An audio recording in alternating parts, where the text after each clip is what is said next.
मुझे याद है, मैं जब गुजरात में मुख्यमंत्री के रूप में सेवा करता था, तब वहां सरदार सरोवर डैम पूरा हुआ।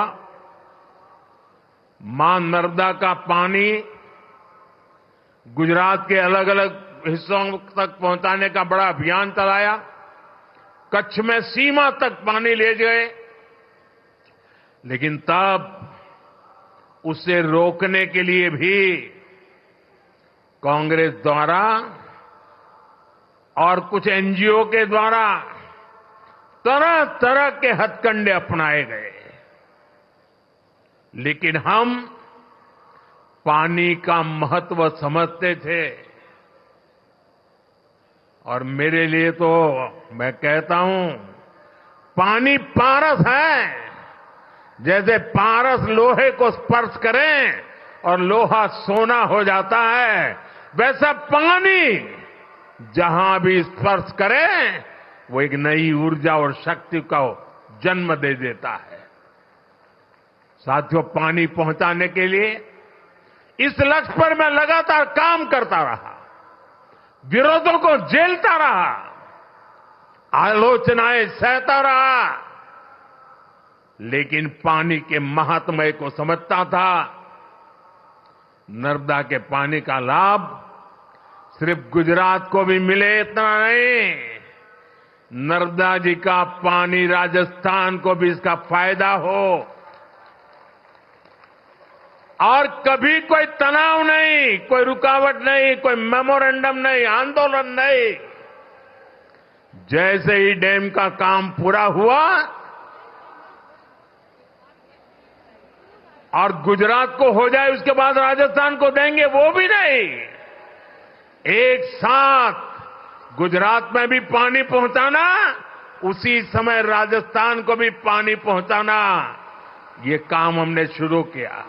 और मुझे याद है, जिस समय नर्मदा जी का पानी राजस्थान में पहुंचा, राजस्थान के जीवन में एक उमंग और उत्साह था। और उसके कुछ दिन बाद अचानक मैं मुख्यमंत्री के कार्यालय में मैसेज आया कि भैरों जी शेखावत और जसवंत सिंह जी वो गुजरात आए हैं और मुख्यमंत्री जी को मिलना चाहते हैं। अब मुझे पता नहीं था वो आए हैं, किस काम के लिए आए हैं, लेकिन वो मेरे दफ्तर आए। मैंने पूछा कैसे आना हुआ, क्यों? नहीं, बोले कोई काम नहीं था, आपको मिलने आए हैं।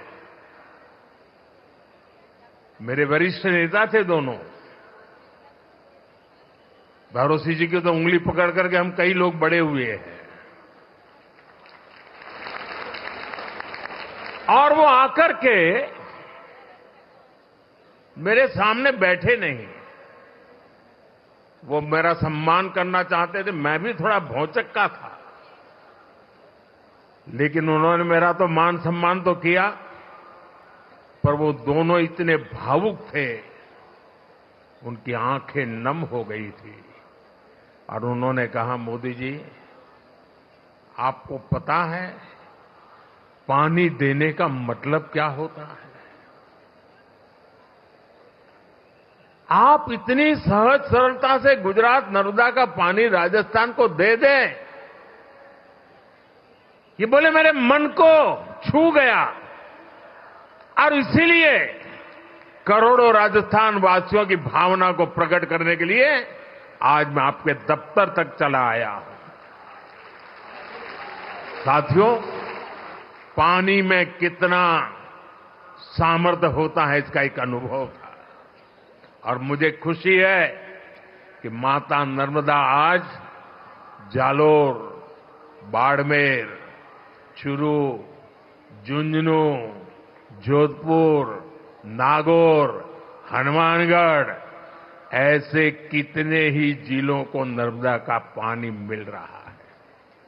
साथियों, हमारे यहां कहा जाता था कि नर्मदा जी में स्नान करें, नर्मदा जी की परिक्रमा करें तो अनेक पीढ़ी का पाप धुल करके पुण्य प्राप्त होता है।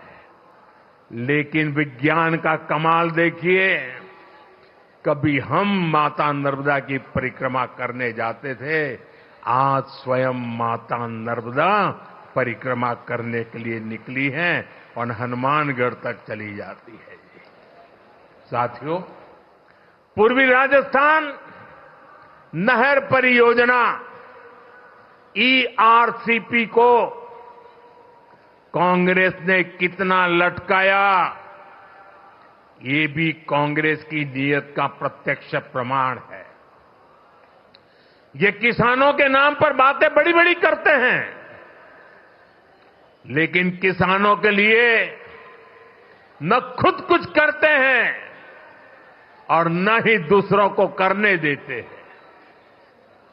भाजपा की नीति विवाद की नहीं, संवाद की है। हम विरोध में नहीं, सहयोग में विश्वास करते हैं। हम व्यवधान में नहीं, समाधान पर यकीन करते हैं। इसलिए हमारी सरकार ने पूर्वी राजस्थान नहर परियोजना को स्वीकृत भी किया और विस्तार भी किया है। जैसे ही एमपी और राजस्थान में भाजपा सरकार बनी, तो पार्वती, काली सिंह, चंबल परियोजना, एमपीकेसी लिंक परियोजना पर समझौता हो गया। ये जो तस्वीर आप देख रहे थे ना, केंद्र के जल मंत्री और 2 राज्यों के मुख्यमंत्री, ये तस्वीर सामान्य नहीं है। आने वाले दशकों तक हिंदुस्तान के हर कोने में ये तस्वीर राजनेताओं को सवाल पूछेगी। हर राज्य को पूछा जाएगा कि मध्य प्रदेश, राजस्थान मिलकर पानी की समस्या को, नदी के पानी के समझौते को आगे बढ़ा सकते हैं। तुम ऐसी कौन सी राजनीति कर रहे हो कि पानी समंदर में बह रहा है, तब तुम एक कागज पर हस्ताक्षर नहीं कर पा रहे हो। ये तस्वीर पूरा देश आने वाले दशकों तक देखने वाला है। ये जो जलाभिषेक हो रहा था ना, ये दृश्य भी मैं सामान्य दृश्य नहीं देखता हूं। देश का भला करने के लिए सोचने वाले, विचार से काम करने वाले लोग, उनको जब सेवा करने का मौका मिलता है तो कोई मध्य प्रदेश का पानी लेके आता है, कोई राजस्थान का पानी लेके आता है। उन पानी को इकट्ठा किया जाता है और मेरे राजस्थान को सुजलाम सुफलाम बनाने के लिए पुरुषार्थ की परंपरा शुरू कर दी जाती है। यह असाधारण घटना है। एक साल का उत्सव तो है ही, लेकिन आने वाली सदियों का उज्जवल भविष्य आज इस मंच से लिखा जा रहा है। इस परियोजना में चंबल और इसकी सहायक नदियां पार्वती, काली सिंह, कुलो, बनास, बाणगंगा, रुपरेल, गंभीरी और मेज जैसी नदियों का पानी आपस में जोड़ा जाएगा।